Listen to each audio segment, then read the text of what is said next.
বাংলা বলছি চ্যানেলটি সাবস্ক্রাইব করুন এবং সমস্ত অনুষ্ঠানের আপডেট পেতে বেল আইকনটি অন করুন।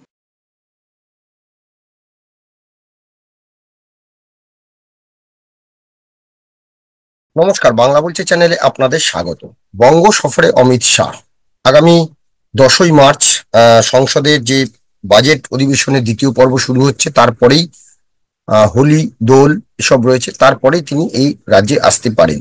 দিল্লি নির্বাচন শেষের দিল্লি জয়ের পরে প্রধানমন্ত্রী নরেন্দ্র মোদী কিন্তু টার্গেট বেঁধে দিয়েছিলেন বিহার এবং পশ্চিমবঙ্গের নির্বাচনে জয় চাই, এবং সেই জন্য সমস্ত দলীয় নেতৃত্বকে তিনি ঝাঁপিয়ে পড়ার নির্দেশ দিয়েছেন।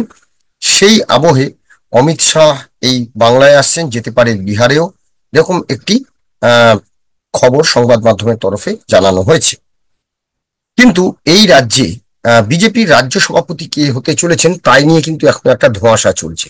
বিজেপির রাজ্য সভাপতি পদে কে প্রার্থী, কে হবেন? একদিকে যেমন শুভেন্দু অধিকারী, অগ্নিমিত্রা পাল, সমীর ভট্টাচার্য, জ্যোতির্ময় মাহাতো, এরকম বহু নাম শোনা যাচ্ছিল। সেই সঙ্গে বর্তমান রাজ্য সভাপতি সুকান্ত মজুমদার। কিন্তু এদের সকলের নাম শোনা গেলেও বিজেপির একটি বিষয়, যে আমরা বিভিন্ন রাজ্যের মুখ্যমন্ত্রী নির্বাচনের ক্ষেত্রেও দেখেছিলাম যে বিজেপি কিন্তু যে নামগুলো ভেসে বেড়ায় এমন কাউকে নিয়ে আসেন যেটা কেউ কল্পনা করতে পারেননি।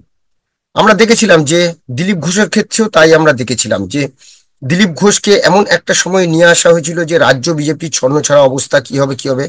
হঠাৎ করে দিলীপ ঘোষ, যিনি যার রাজনীতিতে কোনো হাতে করেই ছিল না, আরএসএস করা একজন ব্যক্তি, তাকে তুলে নিয়ে বিজেপি রাজ্য সভাপতি পদে বসানো হয়েছিল, এবং তারপরে কিন্তু তিনি সাফল্য দেখিয়েছিলেন। 2019-এর নির্বাচনে আমরা দেখেছিলাম সেই সাফল্য।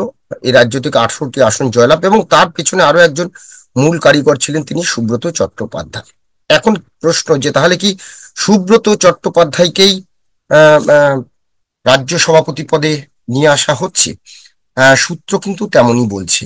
কারণ আমরা দেখেছিলাম যে বিজেপির রাজ্য সভাপতি নিয়ে যখন বিতর্ক তুঙ্গে, তখন কিন্তু শুভেন্দু অধিকারী কিছুদিন আগে সম্প্রতি দিল্লিতে গেছেন, এবং তিনি সদর দপ্তরে, বিজেপির যে সদর দপ্তর, সেই সদর দপ্তরে দুই শীর্ষ সাধারণ সম্পাদক বিএল সন্তোষ এবং সুনীল বনসলের সঙ্গে গুরুত্বপূর্ণ বৈঠক করেছেন গত মঙ্গলবার। এবং এই জায়গা থেকে তাহলে অনেকেরই প্রশ্ন, তাহলে কি শুভেন্দু অধিকারী? সূত্র বলছে কিন্তু না, শুভেন্দু অধিকারীকে আনবেন না, কারণ শুভেন্দু অধিকারী কিন্তু আরএসএস এর পছন্দের তালিকায় নয়। আরএসএস ও চাইছে এমন কাউকে বসাতে যেটা তাদের সঙ্গে সমন্বয়ের ক্ষেত্রেও বেশ কিছু সুবিধে হয়। তো সেইখানে বিজেপির শীর্ষ মহলে যা খবর, তারা এমন কাউকে চাইছেন যার গ্রহণযোগ্যতা সর্বস্তরে রয়েছে।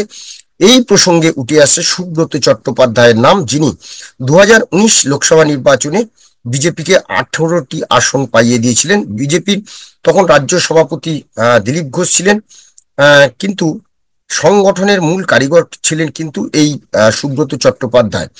এবং বর্তমান পরিস্থিতিতে এই সুব্রত চট্টোপাধ্যায়ের নামটা উঠে আসা তাৎপর্যপূর্ণ, কারণ তিনি সেই সময়ের মূল কাণ্ডারি ছিলেন, তার রাজনৈতিক অভিজ্ঞতা যথেষ্ট, এবং সংগঠনের ক্ষেত্রে তিনি কিন্তু সকলকে নিয়ে চলার একটা প্রবণতা তার রয়েছে। আমরা যদি দেখি যে বিজেপি দিলীপ ঘোষ চলে যাওয়ার পরে বিজেপির মধ্যে কিন্তু যে একটা ডামাডোল পরিস্থিতি এই বাংলায় আমরা দেখেছি, সেটা কিন্তু সুকান্ত মজুমদার রাজ্য সভাপতি হওয়ার পরে যে বিভিন্ন জায়গায় বিজেপির যে সমস্ত কর্মী, পদাধিকারী, মন্ডল সভাপতি, যে যে স্তরে নেতারা রয়েছে, তাদের সঙ্গে কিন্তু একটা বিরোধ আমরা লক্ষ্য করেছি। কিন্তু সুব্রত চট্টোপাধ্যায় এলে হয়তো সেই বিরোধ খানিকটা প্রশমিত হবে, কারণ তিনি উভয় পক্ষের কাছে কিন্তু তার গ্রহণযোগ্যতা রয়েছে। এই জায়গা থেকে কিন্তু অনেক ভেবে চিনতে, দীর্ঘদিন ধরে নানা রকম ভেবে চিনতে সম্ভবত এই নামটি পছন্দের তালিকায় রয়েছে বিজেপির উচ্চ নেতৃত্বের। এখন দেখা, যে সত্যি সত্যি সেটা হয় কিনা, কিন্তু যা খবর তাতে সুব্রত চট্টোপাধ্যায়ের নামে সিলমোহর পড়তে চলেছে বিজেপির এই বঙ্গের রাজ্য সভাপতি হিসেবে।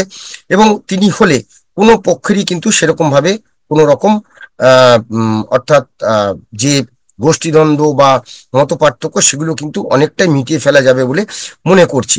এবং শুভেন্দু অধিকারীকে এই যে দিল্লির সদর দপ্তরে ডাকা হয়েছিল, তার কিন্তু মূল কারণ ছিল এইটা যে কার সঙ্গে কেমন সম্পর্ক, গোষ্ঠীদ্বন্দ্ব হয় কিনা, এই বিষয়গুলো। এবং তারপরেই কিন্তু আহ, সেটা সম্ভবত এই দোল, অর্থাৎ 14 মার্চ দোল উৎসব আছে। দোল উৎসবের আগেই হয়তো 10 তারিখ 12 তারিখের মধ্যেই হয়তো এই বিজেপি রাজ্য সভাপতির নির্বাচন, অর্থাৎ কাকে করবেন সেটা সম্ভবত মিটিয়ে ফেলা হচ্ছে। এবং তারপরেই 10ই মার্চ থেকে শুরু হচ্ছে সংসদের দ্বিতীয় পর্বে বাজেট অধিবেশন। এবং তা হওয়ার শেষ হলেই হয়তো মার্চের তৃতীয় সপ্তাহের দিকে বঙ্গ সফরে আসবেন অমিত শাহ, এবং তিনি এখানকার সংগঠন কি অবস্থায় রয়েছে সেটা দেখবেন। ইতিমধ্যে বিজেপির যে সমস্ত সদস্য সংগ্রহ অভিযান সেটা শেষ হয়েছে। একটা গুরুত্বপূর্ণ বিষয় যে যে টার্গেট ছিল, সেই টার্গেট না হলেও কিন্তু বাংলাদেশ পরিস্থিতিতে হিন্দুদের উপর যে নির্যাতন, হিন্দুরা যে আক্রান্ত, তার হওয়ার পরেই কিন্তু বিজেপির সদস্য সংখ্যা কিন্তু ক্রমশ বেড়েছে। এবং সেটা দেখা গেছে যে এই এই যে হিন্দুত্বের একটা যে ধারা, হিন্দুত্বের যে একটা প্রচার, সেটা নিয়ে আসা হচ্ছে বিজেপির মধ্যে, তাতে কিন্তু বিজেপির লাভই হয়েছে। আর এই হিন্দুত্বকেই হাতিয়ার করে কিন্তু 2026-এর নির্বাচনে যেতে চাইছে বঙ্গ বিজেপি, এবং কেন্দ্রীয় নেতৃত্ব তাতে সিলমোহরও রয়েছে। সঙ্গে রয়েছে আরএসএস। আরএসএস এবং বিজেপি একই সঙ্গে এবার ঝাঁপিয়ে পড়বে এই বাংলার নির্বাচনে।